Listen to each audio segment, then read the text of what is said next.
¿Cómo están? Muy buenas noches, yo soy Nicolás Alvarado. Me da mucho gusto darles la bienvenida a una emisión más de La Dichosa Palabra, que esperemos que no sea una emisión más, sino una emisión tan efervescente como mis compañeros. Bueno, pues hace unos días nos enteramos de una trayectoria excepcional de 3 mexicanos a lo largo del Océano Pacífico, que creo que es más pacífico en el papel que en el agua. Y esto me recordó que la literatura es una aventura vicaria, pero una aventura al fin. En un poema que Borges dedicó a Herman Melville, habla de cómo, aún antes de que Melville conociera el mar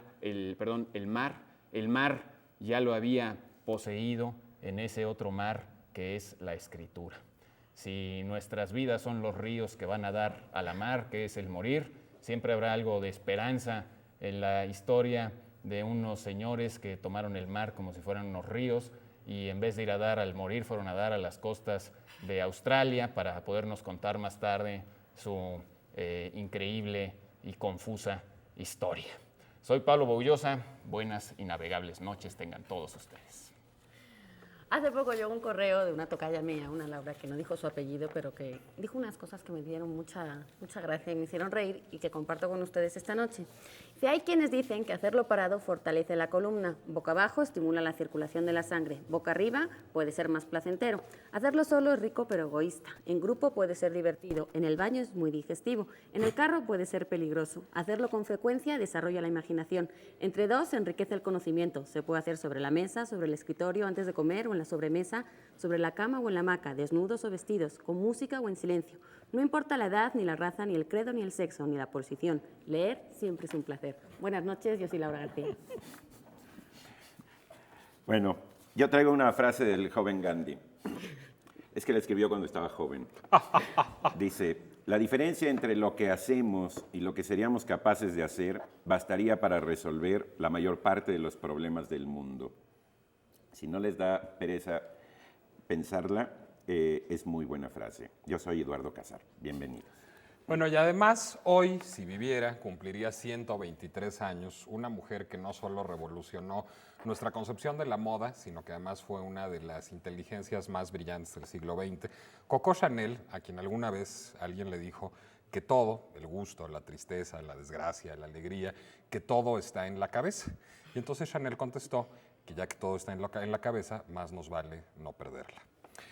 Pasemos entonces a ver si logramos. ¿Cuántos años cumpliría hoy? 123 años.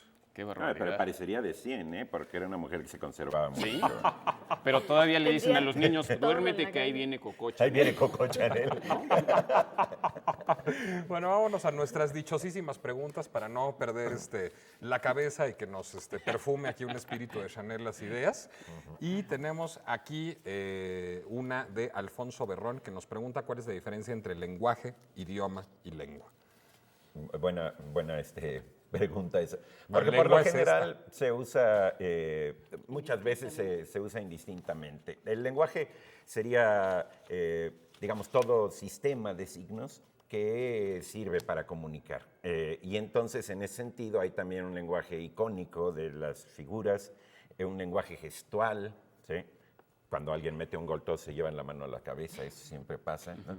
Hay un lenguaje de señas, el amislán, por ejemplo, de los sordomudos. Muchos animales tienen un lenguaje. Ese sería el término. Para mí, ahí habría que ubicar el sentido del lenguaje, es decir, en el concepto amplio. Bueno, como los lenguajes de programación de computadoras también. Así Son es. lenguajes. Es decir, en general todo sistema de comunicación, ¿no? Con signos, ¿no? En el sentido de idioma ya se refiere más a ya la verbalidad y el tipo de específica y particular manera de hablar de un grupo social, es decir, de un pueblo, ¿no? Inglés, francés, eso sería idioma. Incluso en el prefijo idioma, bueno, ya iba yo a hacer un chiste que me voy a reservar, pero no. Ya por el prefijo ya ustedes sabrán por dónde iba. Idio significa particularidad. Por ejemplo, por eso es la lengua, digamos, particular de un pueblo, ¿no? Idiolecto, por ejemplo, es ya una forma de realización. Nosotros hablamos español y en Yucatán hay un idiolecto, es decir, una forma específica de hablar el español a lo yucateco, ¿no? Y lengua es lo que tal vez sería más, que ha sido más definido científicamente, en oposición a habla. ¿Sí? Lengua, los lingüistas, Ferdinand de Saussure, plantea que es el sistema abstracto, virtual, de composición, de configuración de mensajes que cada quien realiza en el habla específica. ¿Sí? Aunque lengua, claro que cuando se bifurca, se vuelve viperina, ¿sí? Y con lengua, bueno, tenemos también el parentesco con lengua como órgano, este órgano de locomoción que a veces sirve también para hablar, ¿no? Sí, pero esas serían, digamos, las tres diferencias. Ahora es tu chiste. ¿No? Tal vez. No, es que con la raíz de idio, por ejemplo, el lenguaje verbal de comunicación cotidiana tiene muchos idiotismos, pero el idiotismo no es peyorativo ahí, es parte de la forma de comunicación. Las frases inacabadas, las exclamaciones, las onomatopeyas, todo eso es parte de nuestra comunicación cotidiana. De hecho, la palabra idiota originalmente se refiere tenía ese sentido despectivo de aquel que no se interesa en los asuntos públicos, porque está en su propia particularidad. Y porque es peculiar, digamos, también tiene esta acepción de peculiar. En efecto, idiota, idioma e idiosincrasia tienen la misma etimología. Idiosincrasia. Marta Cortés tiene hambre y pregunta el origen de la palabra restaurante. Ah, mira. Tiene hambre. Seguro tiene hambre para andar preguntando estas cosas. Tiene el estómago a falta de restaurar, porque en realidad viene de por ahí el origen de esta palabra. Restaurante nos viene del francés restaurant y a su vez viene del latín, del verbo restaurare, restaurar, recuperar, volver a poner en su lugar, en su orden. La leyenda cuenta, porque como todas las palabras estas legendarias y de origen popular, cuenta que había una persona que tenía un negocio de comidas y que decidió poner un cartel en la puerta para atraer al público. De hecho, creo que hasta tiene nombre, era el señor Boulanger. Que es un nombre precioso para ser restaurantero. No. Es más, estaba en la calle de los Poulies, creo que eran, ahí en París. Y ponía ¿de qué época están hablando, más o menos? De 1700, a mediados del 18, más o menos. Es que Boulanger quiere decir panadero. Exactamente, aunque él tenía otro tipo de idea.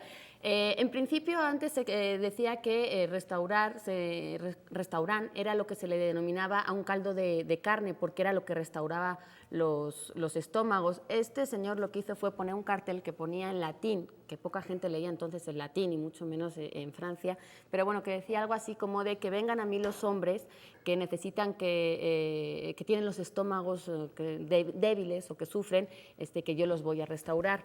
Y en eso se trata. Ellos empezaron a llamar restauradores a los que restauraban el estómago de la gente hambrienta. Entonces eso empezó a hacerse como muy famoso dentro de la sociedad parisina y entonces se quedó el nombre de restaurante. Aunque esa fue la primera vez que se empezó a utilizar ese nombre, los restaurantes son mucho más antiguos. Se dice que en la época egipcia ya había comedores públicos donde se les daba de comer a los egipcios, sobre todo a los obreros, a los trabajadores. Se sabe que en Herculano, una de estas ciudades que quedó totalmente tapadas por el volcán Vesubio, se encontraron dentro de las ruinas cuando empezaron a excavar y a ver lo que quedaba de ellas, empezaron a ver que quedaban pues comedores, también eran unas mesas alargadas, unas mesas corridas donde se les daba de comer. La gente se murió esperando que llegara su plato a la mesa. Pues ¿no? Seguramente porque en Pompeya ya ves que están pues sí, estas momias así como de la gente cómo les había pillado el Vesubio, la lava del Vesubio más bien. Seguramente alguno estaba comiendo. La diferencia un poco entre estas tabernas, estos comedores públicos, los mesones, las fondas, los hostales, todo lo que ha habido luego como comedores públicos, y un restaurante podría ser la diferencia de dar un menú, es decir, no dar un plato fijo, sino dar un menú en el que tú puedas elegir qué puedes comer. Y una innovación que se dio también en Londres y en París, en las ciudades que más florecieron en Europa en los primeros años después de la Edad Media, era que tenían mesas individuales, es decir, tú podías ir a comer con alguien o solo o acompañado de un cierto grupo, pero ya no tenías que compartir con todo el mundo que estaba allá. Aunque no en la época del señor Boulanger. No. Esto, digamos, él daba su su caldo de carne. Es posterior, de hecho, el primer restaurante que tiene el sistema de los restaurantes que conocemos ahora es un lugar que se llamó La Grande Taverne de Londres, la Gran Taberna de Londres, que abrió pues, a lo mejor ya en el siglo XIX en París. De hecho, la revolución de los restaurantes cuentan que fue después de la Revolución Francesa, cuando los chefs de las familias aristocráticas, es decir, toda la familia pudiente, se podía permitir el hecho de tener un buen cocinero en casa que les cocinara. Cuando esta gente ya no tuvo ni siquiera para mantener todo el servicio que tenían a su cargo, pues empezaron a ser despedidos y empezaron a quedarse sin trabajo. Esto lo que provocó fue que todos estos chefs, que además cocinaban muy bien, empezaron a poner sus negocios en la calle, empezaron a dar de comer al público en general.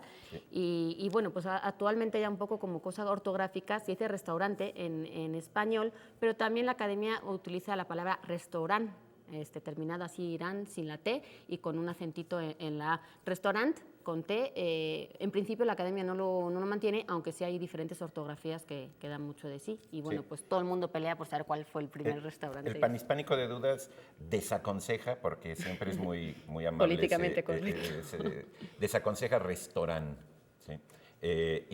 Y prefiere restaurante. Y restaurant, eso sí es un invento violentísimo.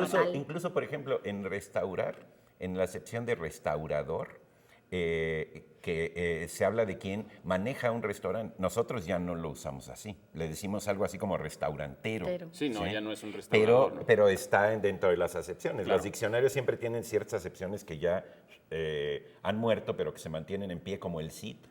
Bueno, yo quisiera celebrar la falta de chauvinismo de Laura García, pero te voy a venir a redimir porque a pesar de que el primer restaurante que se llamó restaurante era el del señor Boulanger en París, el restaurante más antiguo del mundo no está en París, sino está en tu ciudad.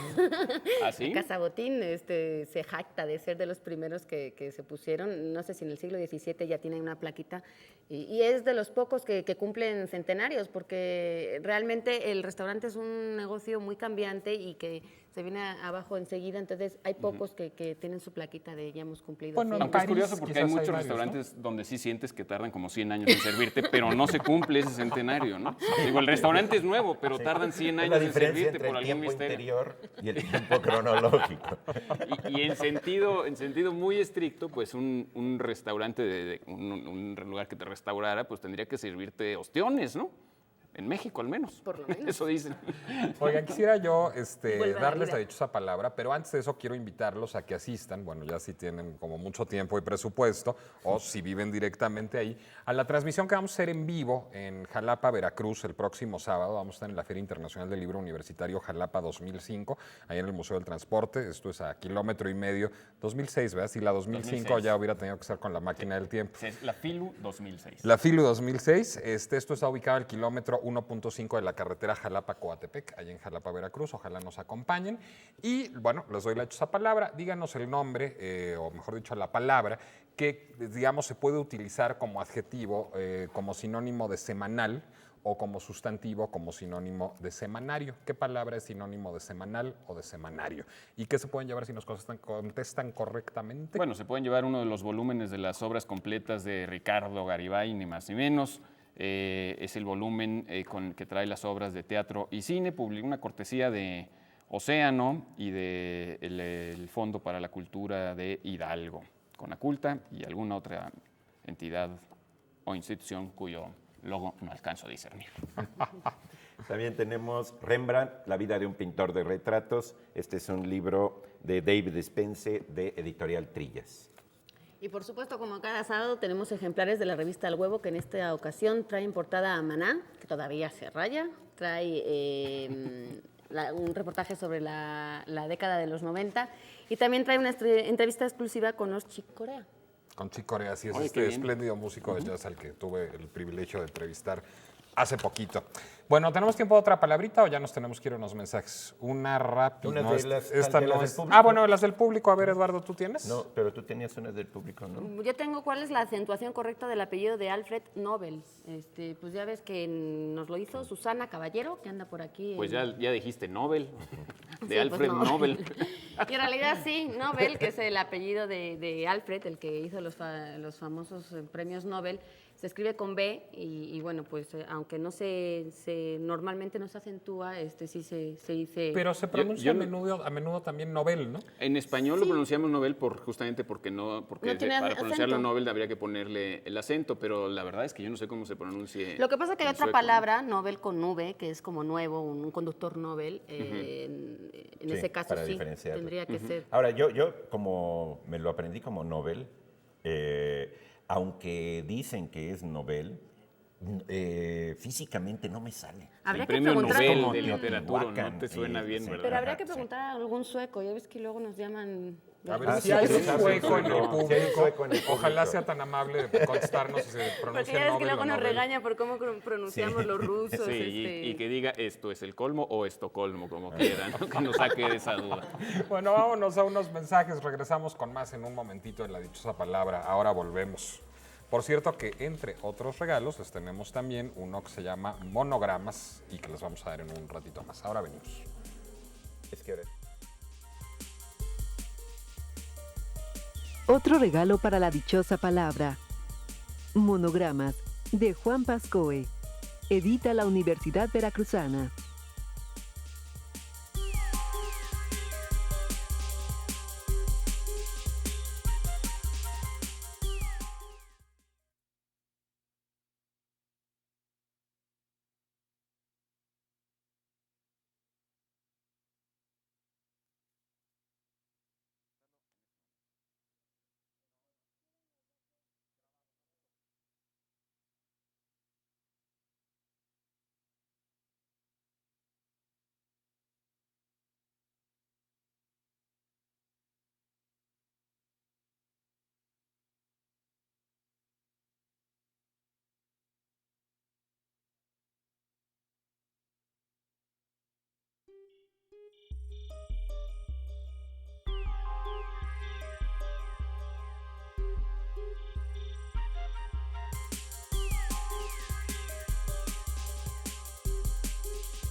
Bien, continuamos aquí en la dichosa palabra. Yo no quería dejar de comentar nada más que hace unos momentos estábamos obsequiando este libro, Monogramas de Juan Pasco, que pues Juan Pasco es primero que nada uno de esos editores legendarios ya de nuestro país. Es un editor maravilloso, artesanal, que todavía trabaja con sus viejas imprentas y hace absolutas joyas bibliográficas. ¿Eh? Es que te Es que detuviste el mucho. hiato que hiciste... Es que trabaja dijiste con que sus trabaja viejas. con sus viejas y todos nos quedamos ahí. Imprentas. Aunque este libro, Monogramas, en la colección de ficción de la Universidad Veracruzana, trata más bien de otra faceta curiosa de Juan Pasco, que es la de ser un músico de sones, jarochos, estupendo también. Qué bueno que dijiste músico y no música, porque ya decís la combinación con Después trabajar de lo con que sus dije. viejas hubiera sido desastrosa. Bueno, tenemos más preguntas de nuestro culto público. Por ejemplo, Sandra Montoya nos ha preguntado, o más bien nos pide que hablemos acerca de libros de slangs en inglés. Oh. En inglés. Ah, bueno, pues lo que What pasa is es que... this? ¿Qué es un slang? Bueno, Primero esa es díganos. una muy buena pregunta. ¿Qué es el slang? La palabra slang significa jerga, significa, o en México diríamos incluso caló, es decir, es el habla, digamos, cotidiana, popular. Curiosamente, la palabra slang tiene una etimología oscurísima. Mucha gente le atribuye raíces nórdicas, noruegas, suecas, etcétera. Pero si bien, digamos, es como lo que se ha dicho popularmente, los diccionarios, digamos, serios, el Oxford, el Webster, dicen que es una etimología ignota y que todas estas hipótesis de orígenes nórdicos de la palabra slang son como raros y poco creíbles. Pero en efecto, ha habido muchos diccionarios, hay una larga tradición, digamos, en el mundo de habla inglesa de diccionarios jergales. Es algo que le divierte mucho, particularmente a los británicos. Bueno, el primer diccionario, digamos, jergal, se remonta al siglo XVII, un diccionario que se llamaba The Canting Academy. Cant es digamos, un sinónimo de slang, o sea, del habla popular, y que ese sí está derivado del verbo cantar, del cantare latino, digamos. Y a partir de hecho ha habido muchos diccionarios jergales. En el siglo XVIII hubo uno muy famoso que se llamaba The Thieving Dictionary, o sea, el diccionario de los ladrones, digamos, del habla de los ladrones.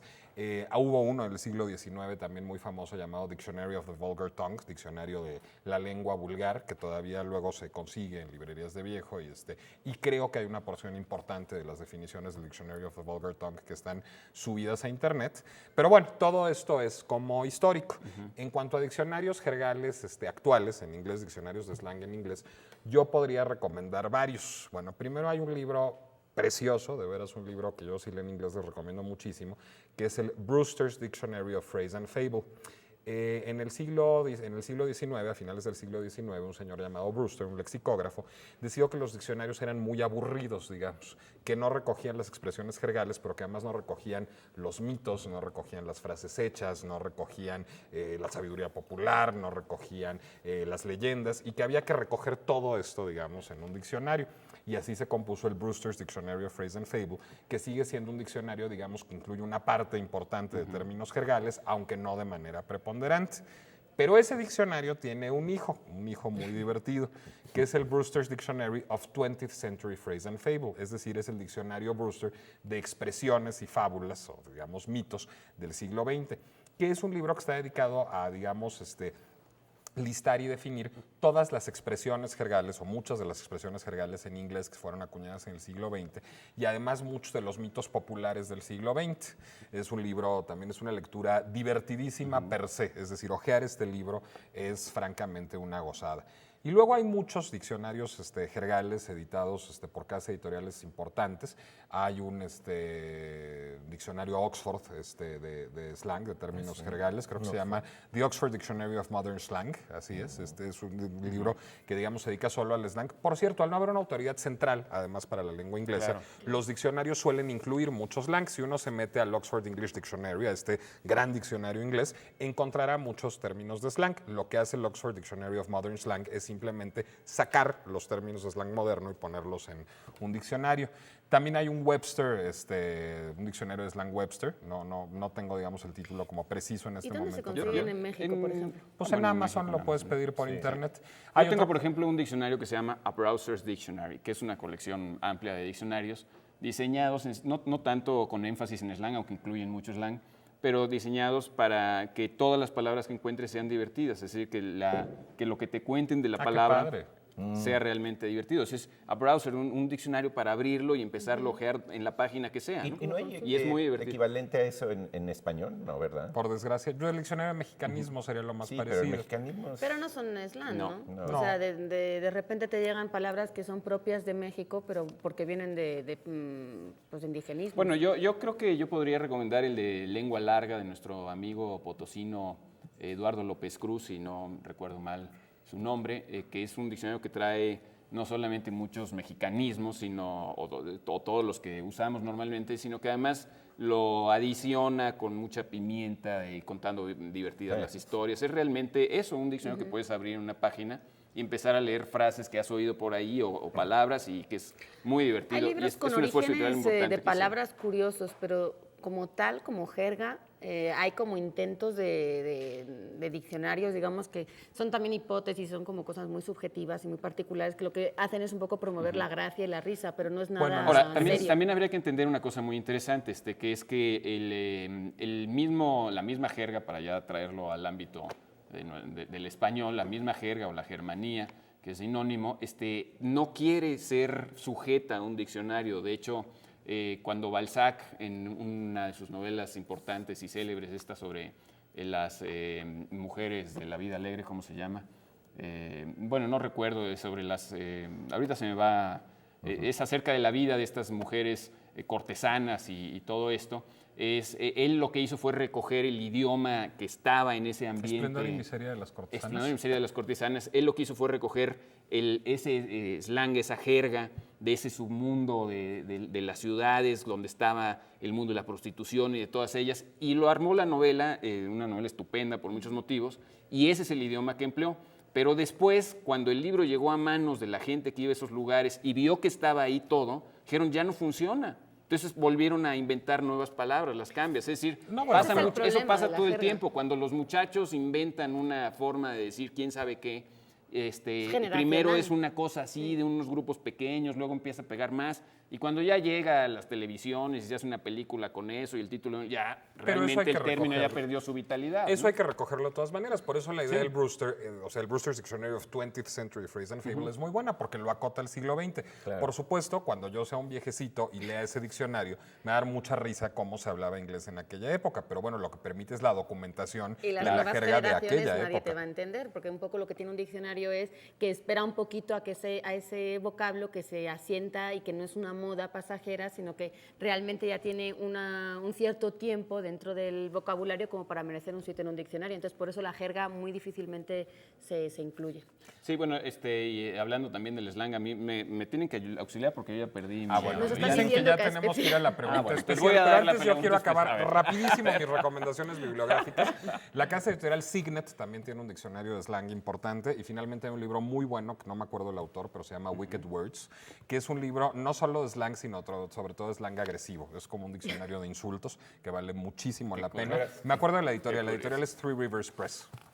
¿Tú quieres agregar algo No, más acerca de pero este tema? ¿por qué no Rápidamente. damos la especial? Es que este es un muy buen tema.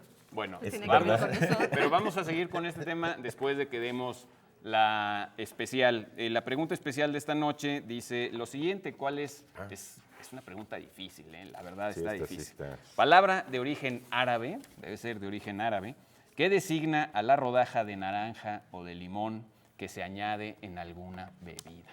¿Sí? Esa rodajita tiene un nombre de origen árabe muy especial. Si ustedes lo saben, primero que nada, felicidades sinceras, Sí. independientemente de si nos escriben o no. Segundo, qué borrachos han de ser. Segundo, Seguramente son qué restaurantes. específicos Y de también. premio, Y de premio que se van a llevar. porque precisamente el que ya sepa Eh, eso, yes. se puede sacar el laruz de los Oye, pero vinos. el que meta una rodaja de limón o de vino en el vino debe ser...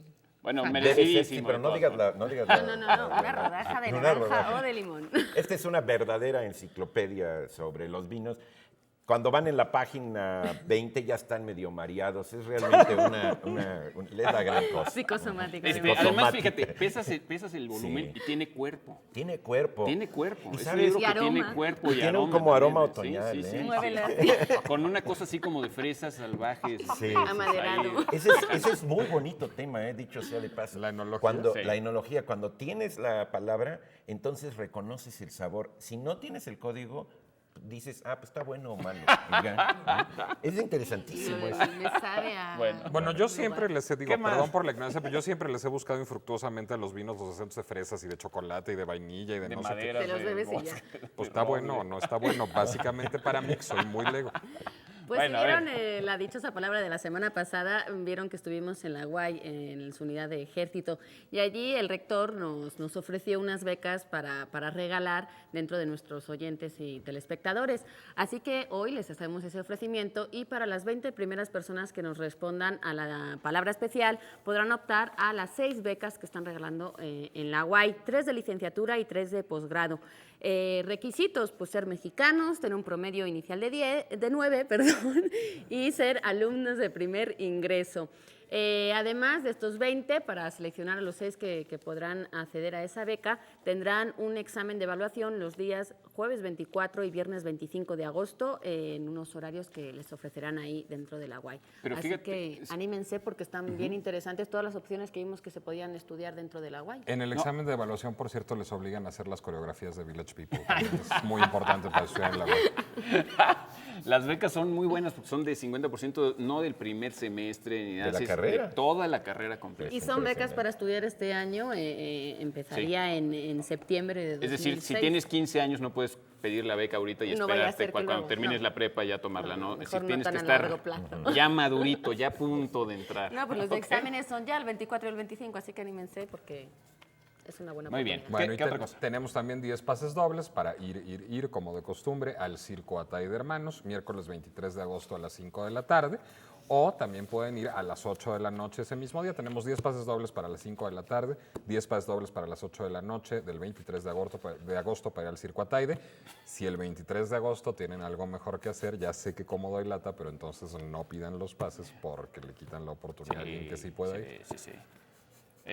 Bueno, recuerden la dichosa palabra de esta noche, es el nombre de estas rodajitas de naranjo de limón que se le agregan a las bebidas alcohólicas palabra de origen árabe. Bueno, no alcohólicas, ¿no? Se la puedes poner una naranjada. Sí, también es cierto, tienes toda la razón. Vamos a volver con el tema del slang. Yo quisiera recordar nada más una frase célebre de Oscar Wilde que hablaba de cómo los norteamericanos, los gringos diríamos hoy, y los ingleses estaban separados por un mismo idioma. Sí. Bueno, a ver, No, no yo como creo que- nosotros que estamos unidos por un mismo idioma. Ellos Separados, están separados, por lo menos. separados por un mismo idioma. A ver. Yo lo que quería agregar era la cuestión de que cuando una obra literaria utiliza muchos términos de argot o jerga, que además ahí habría que ver los distintos nombres. Jerga, que además tiene esa doble acepción con la jerga otra, ¿no? Te voy a poner a trapear con tu lengua. Con tu lenguaje. Argot es otro. Germanía, ¿sí? Germanía, sí. Ese es otro término. Y tienen leves variaciones. Germanía se supone que es más carcelario, ¿sí? Y así, bueno. Pero lo que decía es, en una obra literaria cuando se emplea eso, es muy difícil la traducción. Porque esas palabras pertenecen a una cuestión muy, muy emotiva, de resonancias muy finas. Entonces, si tú quieres traducir una slanguez del inglés Ya lo al estás haciendo, ya español, lo estás haciendo. se pone, a veces los traductores cometen verdaderas barbaridades. Es que no es nada fácil. Cuando traducir oímos ese tipo de cosas. a Bukowski, cuando leemos las traducciones de Bukowski en español, resulta a veces muy risible cuando debía ser muy agresivo. Lo que pasa Lo que pasa es que ahí es bastante imposible. En primer lugar, porque uno como lector de una traducción tendría que hacer un esfuerzo y entender eso. Si no entiendes eso, estás como Sí, claro. perdido. Y O luego sea, tienes que buscar hacer un ese esfuerzo. equivalente, ni siquiera Y es es igual. imposible hacerlo con un slang que sea común a todos los países de habla Sí. hispana. Sí, O sea, no, eso no, es no. absolutamente imposible. Los traductores tendrían que hacer, uno para España, ni siquiera, uno para Madrid, De uno hecho- para cierta clase de hecho social de pasa, Cataluña, no otro para la tan Ciudad de México, otro acotado. para Guadalajara, que no es el mismo slang que usamos en el Distrito Federal, Pasa, por ejemplo, etcétera, con las ¿no? películas de dibujos animados cuando tratan de traducirlas, que las traducen. De hecho, es un guión totalmente diferente con actores y con Sí. gente local, muy local, y con alusiones y muy locales también. No es la misma película sobre todo los sí, es una dibujos animados de tropicalización México de las que películas. Argentina, que España, no- que que no Pero Colombia. vamos tú a querías corte, agregar algo dicen. acerca de las traducciones. Pues que nos tenemos que ir. Que, digamos, en esos casos, como en el caso de la poesía, pues lo que hay que hacer es un proceso de reescritura, básicamente. Es decir, una traducción literal de eso no conviene y no sirve. Bueno, nosotros vamos a hacer una pequeña pausa y regresamos después de estos importantes mensajes de nuestros valientes patrocinadores.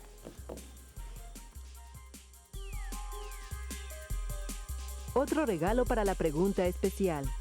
La conciencia, el inconsciente y el sujeto. De Oscar Branifier y otros autores. Edita Edere.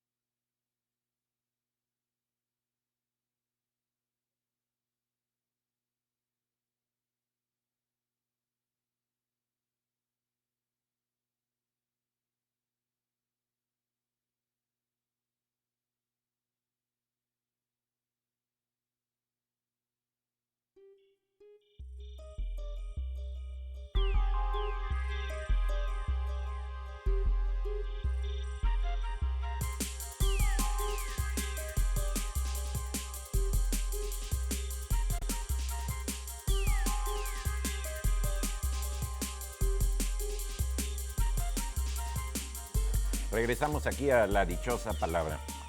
Espero que no le hayan cambiado, porque si ya le cambiaron, no van a poder escuchar estas recomendaciones. Como acaban de ver en el letrero, garage es un galicismo por garaje, y decía que es preferible la palabra cochera. Traten de usar la palabra cochera y van a ver qué es lo Y que va a garaje pasar. con J también. Van a pasar. No, bueno, y traten de usar Ya la le cochera, entendí, porque ¿no? si no les van a robar el coche. Sí, bueno, decir la cochera. Oye, bueno, a ustedes sí dicen la cochera, ¿verdad? Yo en mi vida la había oído ¿No? hasta que llegué. ¿Y cómo le llaman al garage? en Madrid? Garaje, pero Garaje. con J. Ah, Tú le dices siempre yo garage. Ni Garage. estacionamiento. Garage como al hall, le digo hall. Ajá. Sí. No, Tienes le vas una a casa decir muy pasillo. grande. Bueno, a ver.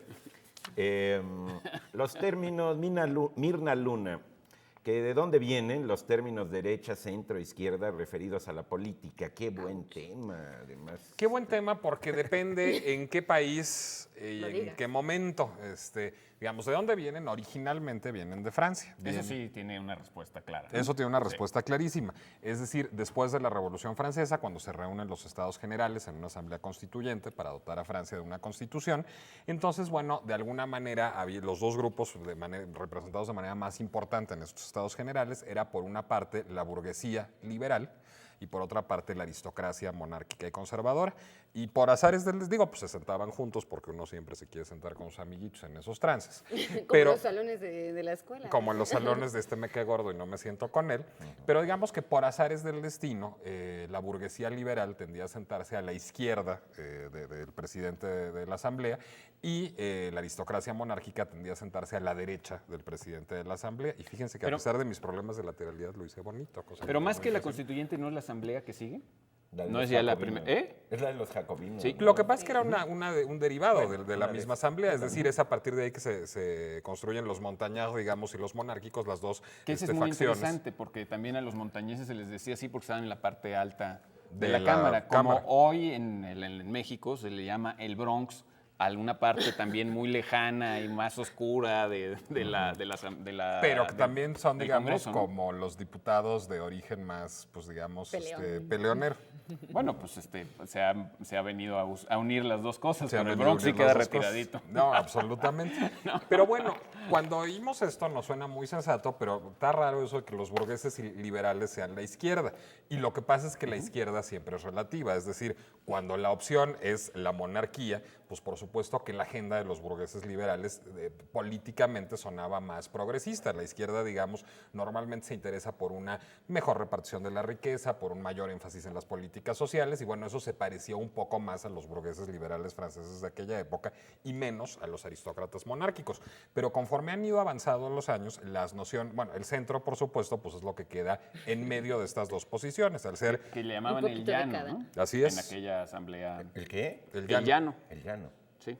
Entonces, de alguna manera, pues estas posiciones, digamos, se han ido modificando con el correr de los años. Si hubiéramos hecho esta pregunta, digamos, en los años 20 o 30 o 40, pues la izquierda hubiera estado representada por el comunismo primero, luego el socialismo, luego la socialdemocracia, bueno, a lo mejor el anarquismo hubiera podido quedar cerca de ahí. Se discutió mucho si el fascismo debía pertenecer exclusivamente a la derecha, porque también había fascismos de izquierda, como es el caso del estalinismo.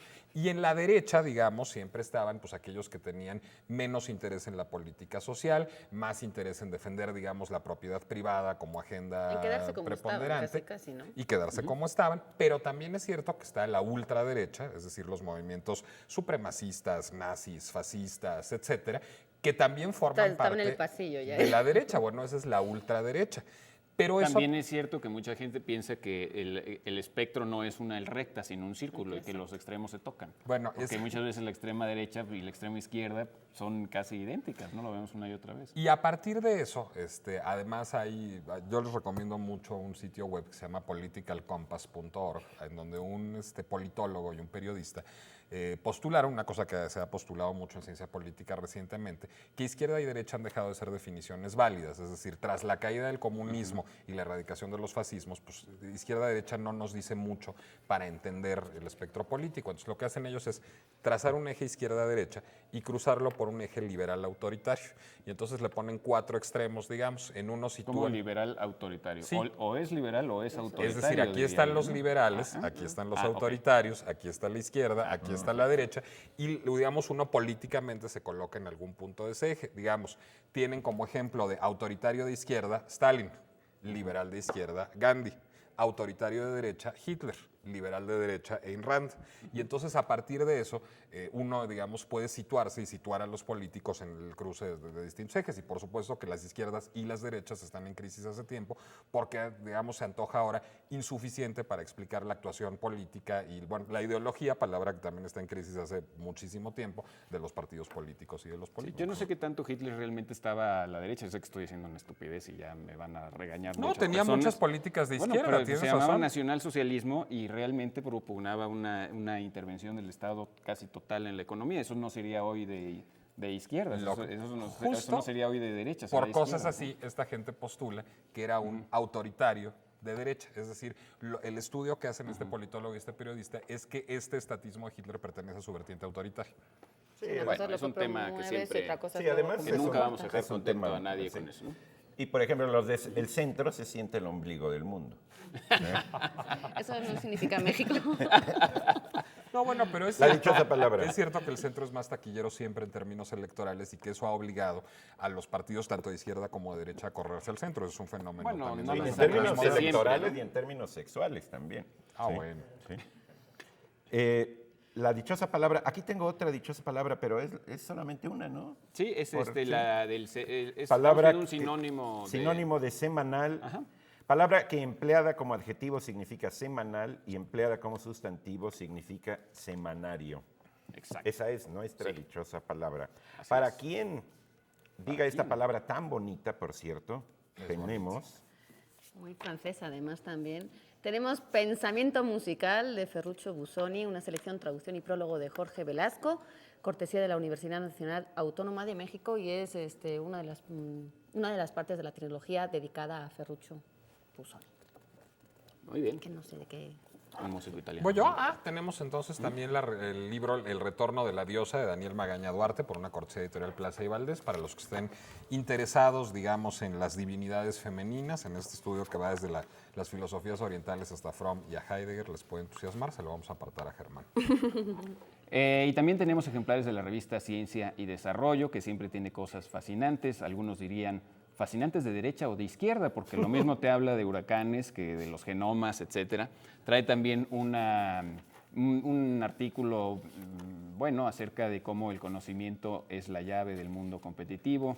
El conocimiento está en el centro de las economías modernas. Es algo que ya es de perogrullo, pero si ustedes no tienen mucha noción sobre eso, corran por Ciencia y Desarrollo y lean este artículo. Muy bien, ¿qué más? Bueno, y ahora para Como le entrar hemos en nombrado. aspectos de Germanía, Germán Ortega va a recomendarles un libro. La India es casi un país que es difícil que exista, sobre todo en esta época de comercialización, de cultura occidental, que nos aplasta, que achata las diferencias entre las culturas. Un país que es un continente, un país donde el pasado y el presente coexisten de una manera verdaderamente fascinante. Un país al que hay que introducirse antes culturalmente, antes de llegar a tocarlo. Un país maravilloso, el corazón espiritual de la humanidad. Y qué mejor libro para entrar en él que este maravilloso diccionario del amante de la India de Jean-Claude Carrière, en editorial Paidós. Un libro estupendamente bien escrito, un mundo que nos invita a conocer poéticamente otras realidades. Diccionario del amante de la India. Léanlo.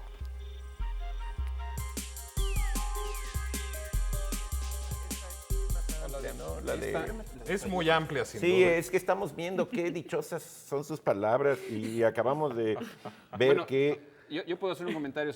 Ahora que Germán hablaba de la India, es un país justamente, como él dice, de donde se mezcla lo pasado y lo moderno, y es muy importante cómo el conocimiento, lo digo por el artículo de Ciencia y Desarrollo, el conocimiento está en el centro del éxito de la India de los últimos años, Sí. y van a ver que ese país cómo Bueno, despega, ¿no? y a mí me entusiasma mucho que haya recomendado más un libro de Jean-Claude Carrière, que es alguien a quien solemos conocer como guionista de cine, como el guionista de Buñuel, fundamentalmente de muchas de las películas de Buñuel, de Bella de Día, El diario de una camarera, de Su oscuro objeto del deseo, y de muchas películas de Godard y de Schlondorf y de mucha gente, pero que es además un novelista importante y un ensayista importante. Entonces, yo creo que hay que leer a Jean-Claude Carrière más allá de verlo, que también vale muchísimo la pena.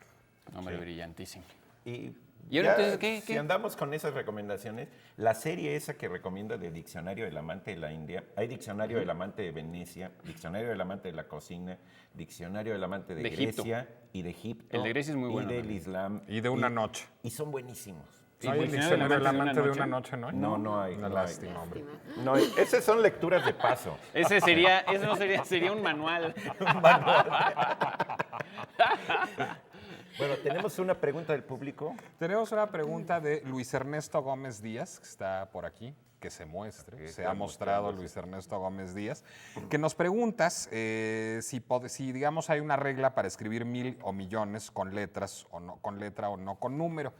Pues regla, lo que se dice regla, no, las dos cosas son perfectamente correctas. Sin embargo, en términos editoriales, a la hora de publicar un libro o de publicar una revista, se tiende a escribir 1000 o millones o digamos este tipo de cifras con letras porque es más fácil para el lector. Es decir, el lector va a tener más facilidad en leer 2000 con palabra, 300 millones con letra contar otra vez ceros. que contar ceros. Por eso, digamos, generalmente en términos editoriales se hace así. Ahora, eso se hace, pues, digamos, cuando uno escribe no cosas especializadas de matemáticas o de físicas, porque O cuando se editan, economía. o de Y economía. tipográficamente también hay un problema de edición ahí, hablando de cuestiones editoriales, y es que cuando de repente es muy larga la cifra,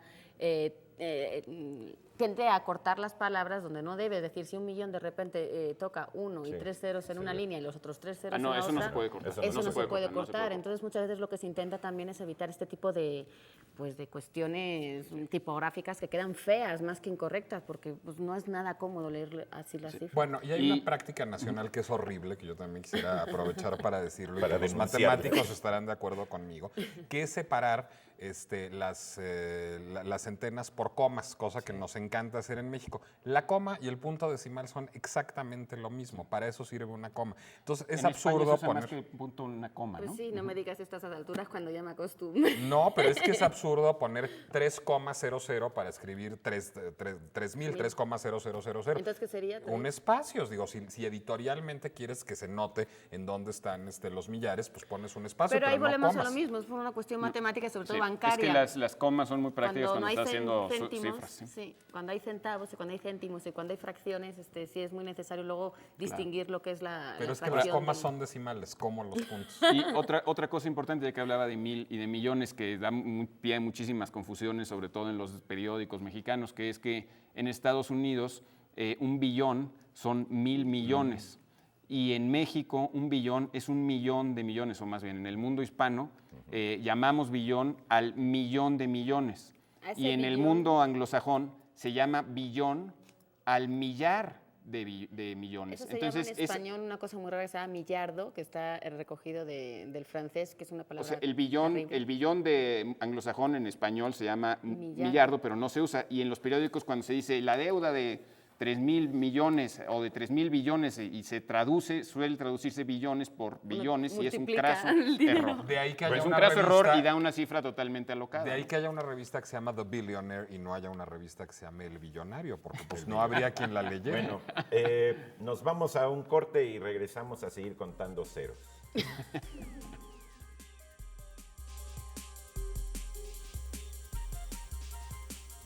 Otro regalo para la dichosa palabra. Poesía para nada de Ignacio Sánchez Prado. Edita con Aculta.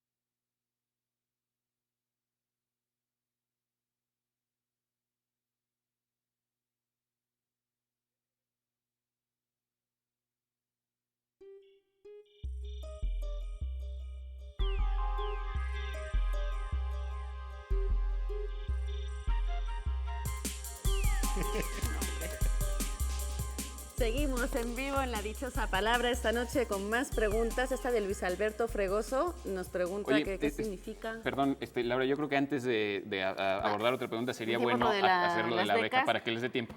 Estábamos aquí discutiendo en el corte que como está muy difícil la pregunta especial de esta noche, queremos dar una alternativa a Oportunidad, aquellos que pero quieran solo para las becas, sí. acceder a las becas de la UAI.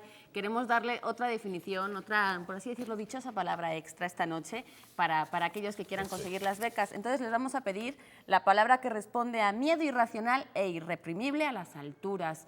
A las primeras 20 personas que nos respondan a esta Nueva dichosa palabra, palabra. esta nueva Nueva dichosa dichosa. palabra, esta becaria Es la dichosa beca. palabra. Pero nada más Pues, tenemos tendrán 6 becas, ¿no? 6 Sí, becas, pero pero esos necesitamos- 20 tenemos 20 accederán candidatos. al examen de evaluación que se efectuará los Ahora- días 24 y 25 de agosto allí en las instalaciones de la UAI de Ejército Nacional. Perfecto. No les vamos a dar como buena la palabra vértigo. Queremos la que realmente hace alusión, se construye con raíces griegas, acerca de el miedo irrefrenable, loco, salvaje, tonto, estúpido, inexplicable, irreprimible Miedoso, a sobre las todo miedo. alturas. ¿Ok? Como en la película de Alfred Hitchcock que se llama Vértigo, aunque no sea Vértigo la respuesta. Exactamente. Y ya que regalamos pases para el circo hace un rato, pues algo del circo podría tener que ver con ese Pues, de famoso hecho, miedo, sí, pero no ahí les vamos sí. a decir ahora. Exactamente. Ahora sí. Bueno, perdón. ahora sí, Luis Alberto Fregoso quiere saber qué significa fayuca o de dónde viene. Bueno, fayuca, todo el De mundo sabe lo Tepito. que significa. Fayuca es una mercancía ilegal, es un mexicanismo por contrabando. Y aquí mismo en esta ciudad hemos visto cómo se puede llegar a gobernar mediante bandos, es decir, bando es una palabra viejísima que tiene una raíz germánica, ban, todavía en inglés se dice cuando hay prohibición sobre algo o una restricción que es ban, o sea, ban, esa raíz de bando es una raíz común a muchas lenguas indoeuropeas. Ahora, respecto a fayuca, al parecer puede tener que venir, viene de una forma en la que le llamaban al vino en algunas partes de España, que le llamaban bayo o bayuca, y de ahí bayuncas podrían haber sido o bayucas podrían haber sido las tabernas, los lugares donde vendían alcohol. Recordemos que la economía de este país desde tiempos coloniales ha estado siempre limitada en cuanto a sus libertades de comercio, siempre ha habido monopolios, los gobiernos han tenido mucho interés en que no haya una real libertad de comercio, pero los consumidores siempre han tenido interés en conseguir un montón de cosas que están prohibidas. Díganlo, chino. Y entonces, de hecho, las fayucas, que cuando yo era un muchacho siempre era mercancía gringa, pues ahora casi toda la fayuca es asiática, ¿no? O viene de países como China, etcétera. Y tiene que ver esto mucho tenía con que las ver porque en los imitaciones, ¿no? puertos era justamente en las cantinas, en las tabernas, en las bayucas, donde se conseguían las mercancías ilegales que llegaban a los puertos y no pagaban impuestos. Entonces, esta, digamos, hipótesis de que la etimología sería falla, este género textil con el que se contrabandeaba, digamos, ¿sería errónea? Pues yo Esa, creo... esa es yo- la que viene en el diccionario de mexicanismo de mexicanismos. Guido. ¿En el de Guido? ¿O de Guido? Guido, ¿no? Bueno, de Gómez en da ese. Silva. Tú En lo el lees, Gómez a da ver, Silva. ¿tú ese libro lo lees seguido o lo lees seguido? No, seguido. Entonces, No, lo ves esporádicamente porque si no se va a volver loco. bueno, esa es la que ahí yo había queda. oído. Realmente esta etimología no es, ninguna etimología es una ciencia exacta, No, son no, aproximaciones que se hacen, Pero ¿no? suena más la tuya. Pues quién sabe, ¿no? No quiero llevarla contra a Don Guido, que tan cordial ha sido con nosotros. Vamos a en pasar su de momento, ¿no? fayucas a cosas más maravillosas. Nélida Pernubert Toksky nos pregunta, bueno, nos pide que hablemos sobre el autor y la obra de Alicia en el País de las Maravillas. Ah, es una maravilla eso. Termina el programa con eso. Primero, no es de Walt Disney. Que quede claro. ¡Oh! No vayas a Es desilusionarnos de ahora. Lewis Carroll, que es un seudónimo, en realidad, que es todo un personaje el señor, porque además tenía complejo de Lolita, tenía la cuestión esta. Bueno, hay quien dice que Era eso es fotógrafo. un mito. Ah, sí, pero... Hay una biógrafa reciente que ha dicho que, digamos, la idea de que era un pedófilo, en realidad Lewis Carroll, o bueno, el obispo Dodson, como se llama, el reverendo Dodson, como se llamaba en realidad, está construida a partir de que su familia, que era muy conservadora cuando murió, decidió decir que no, que para nada, que él solo tenía amigas niñas y trató de ocultar todas sus relaciones con mujeres mayores, y a partir de eso se construyó el mito de la pedofilia de Lewis Carroll, pero que parece ser que, digamos, le caían bien las niñas, pero tenía sus galanas creciditas. Es que existe Sí, incluso lo a veces que la pasa versión es que hasta de está- que llegó a pedir en matrimonio a una de estas adolescentes. Pero ¿no? eso es falso, creo, ¿no? No lo No, sé. pero también hay una cosa, si hay un libro con las fotos, se basa mucho sí, también sí. en que En él hacía que sus tenía gusto, fotografías exacto. y sus principales modelos pues, eran niñas y Bueno, chicas. pero era para poder incluso- escribir sobre incluso de No, son Alicia. fotos que hoy de estarían niñas. totalmente ¿Perdón? prohibidas. Era para definir el personaje de Alicia. Sí, para entrarle a las maravillas, ¿no? Sí, claro, ya Sí, pero entiendo. las fotografías existen, ¿no? Existen, hay una edición mexicana, bueno, no mexicana, española, de las fotografías, porque él era un personaje que era matemático, dio clases de matemáticas mucho tiempo, luego las abandona, luego se mete a la fotografía y tiene un acervo fotográfico amplísimo y luego deja de sacar fotografías Incluso muchas las destruyen. Ahora, ha de ser una cosa familiar. A lo que ¿no? nunca renunció fue a su trabajo ahí mediocre en una, creo que se llamaba la Iglesia de Cristo o algo así, en la parroquia que tenía, ¿no? Porque cuando publicó Alicia en el País de las Maravillas es un libro de esos pocos libros que nunca ha estado, como dicen en Estados Unidos, out of print, nunca ha estado fuera de circulación. Siempre ha habido ediciones en todas partes. Desde su primera edición fue un éxito y él sí hizo mucho dinero.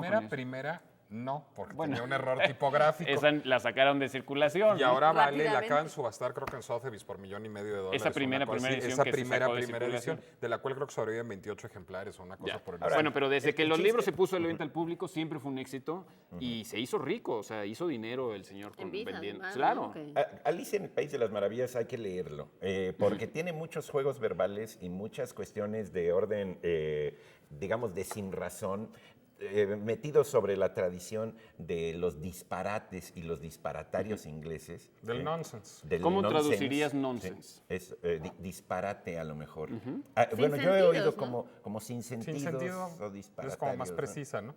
Sí.